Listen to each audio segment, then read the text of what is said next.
Hi everyone, delonewolf here and welcome back to the Sunday recap, my weekly vlog where I talk a little bit about my last week in games. And last week was pretty damn busy at my real life job, so I didn't have that much time.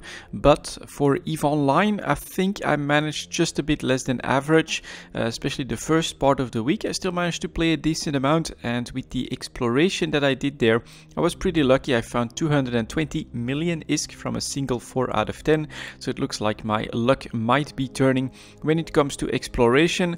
I also kept up with the blueprint copy business there, especially for the Orcas and the 3 medium L structures. No, actually it's medium structures. There we go. That are still selling at a profit. The L structures, there's just not enough demand out there to really keep creating blueprint copies of that. And at the moment, I would actually be selling them at a loss because that blueprint original is worth so much ISK that I don't dare risk it outside of an NPC station. But overall, in EVE Online, it's going pretty well, and well, we're looking forward to more updates. There will be, of course, a balance patch in October that will change ECM substantially. That will change some interceptors, so it's gonna be pretty interesting. But what I'm mostly looking for myself is the new structures and what kind of resources will be needed for them, so that we can decide on more or less investments in that advanced PI that is still pretty low at the moment, with occasionally some nice opportunities to invest in them. So overall in EVE Online, it's going pretty well, but I'm also not rushing anything all too special there. Next up we have the World of Warcraft, and that is pretty much the same story. I am running World of Warcraft a little bit in maintenance mode, you could say. I don't have too many very specific goals there, except that I want to earn some conquest points every single day, and that I want to finish the emissary so that I can slowly make my way to Exalted for all the factions there. Take a look at the rewards then, and I think I'll be able to have like 355 baseline gear for most of my slots in like maybe a couple of months or something like that. Hopefully by the time that some new content drops or things like that. But it's really something that I do maybe for half an hour after I start up EVE Online, do my PI, get everything settled there.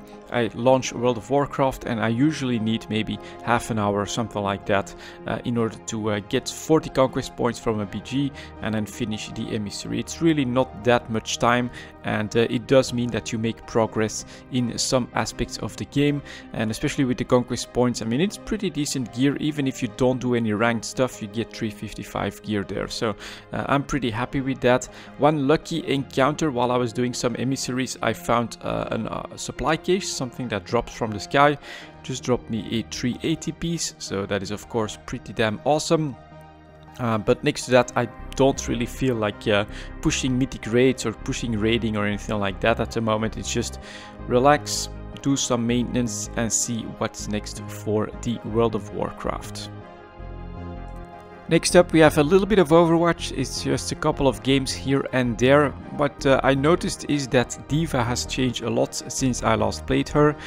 So I feel like the missiles are not all too useful, having a very hard time making those work, and I'm not sure if it's the case, but she feels like she's less tanky than she was before, and that she has to use that mobility that she has a lot more. And so it's really kind of strange. I was trying to play her as a tank and it just kept failing when I was playing her as a mobile unit that was trying to go for the back line of the enemies when we were attacking and they were defending, going after their healers. That's something that did work out with D.Va. So the playstyle is completely different.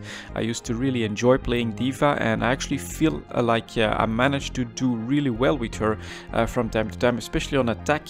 When you have to push a payload, I feel like she can be really good at keeping that payload moving, at zoning out enemies and things like that. And of course her ultimate can always break a stalemate. It just feels like it's a bit harder to do now because she feels more squishy, and the missiles, I'm not sure if they work all that well at the moment. But overall, getting back into some D.Va did work out, so we'll see if I keep keep up with that. What I'm actually a little bit excited about is the Torbjorn revamp when it comes to Overwatch. That seems to be pretty interesting, although we lose something that I think is really effective, really strong. It's of course the armor packs.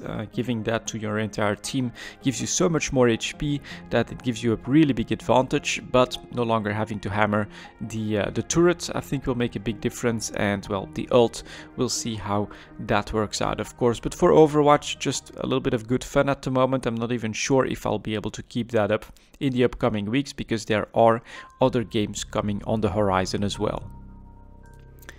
Next up we have Diablo, so a little bit of Diablo 3 as well. I think I'm keeping that as a weekend game. I didn't really do any of that during the week, but Friday evening, Saturday, that's when I would usually find a little bit of time for the latest season in Diablo 3. It's with a wizard, so it's going really well, really fast, and at the moment I finished basically 2 of the 3 chapters that give you rewards. I've got 4 out of 6 pieces of I think it's Tal Russia, right? The one that gives you meteors whenever you use a different attribute for damage, and very, very enjoyable. Of course, the big damage boosts come when you get 6 out of 6 pieces, and in fact I'm now using Kedala to see if I can't grind myself to that and then just burst through the rest of the season with the 6-piece bonus. I already have the pants, those actually dropped from Kedala.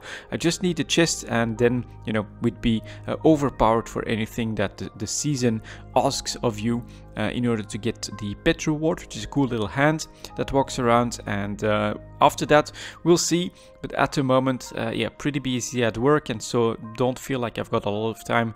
I'm not sure I'll do any pushing or even any extra building on my character. Something that I usually do, try to get some pieces that make a lot of sense, try to get all the Kenai's cube best in slots there, and things like that. I'm not even sure if I'll manage to do that for Diablo this season, but I will definitely finish that wizard and grab the rewards that you get for doing all the chapters. I think it's 4 chapters, right? The first one you don't get any pieces, then you get 3 chapters remaining, where every single time you finish one you get 2 pieces of the set there. And so I'm at 4 out of 6 for the season rewards, and I actually have 1 extra that I got from Kedala. I think it's a really good way if you feel like you're stuck a little bit on the final parts of the season. They can be a bit more grindy, like reach a rank 20 rift, greater rift I think it's called, and then you have to do a bit of grinding on all those key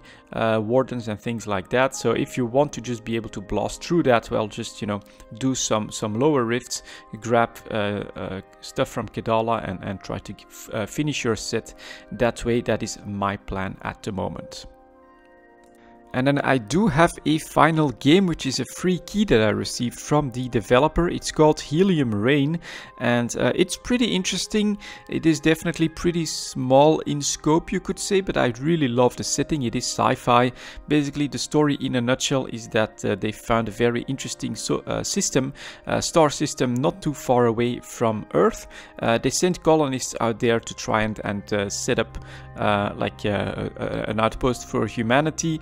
Some stuff happened, and they were trying to get back, but the ship that carried them there was blown up, and so now you have a bit of an Eve situation there, where it's basically some corporations that have stations around all the planets in that system, and they, you know, create an economy, and you become a part of that. You start your own corporation there, and then you can start building that up by earning credits, doing work for the locals, and then trying to buy your own ships, setting trade routes, trying to buy your own stations, earning credits that way, and eventually you can of course also go for some military ships. There's pirates, things like that. It's basically the backstory. It doesn't seem to have aliens or anything like that as far as I can tell, which I personally like.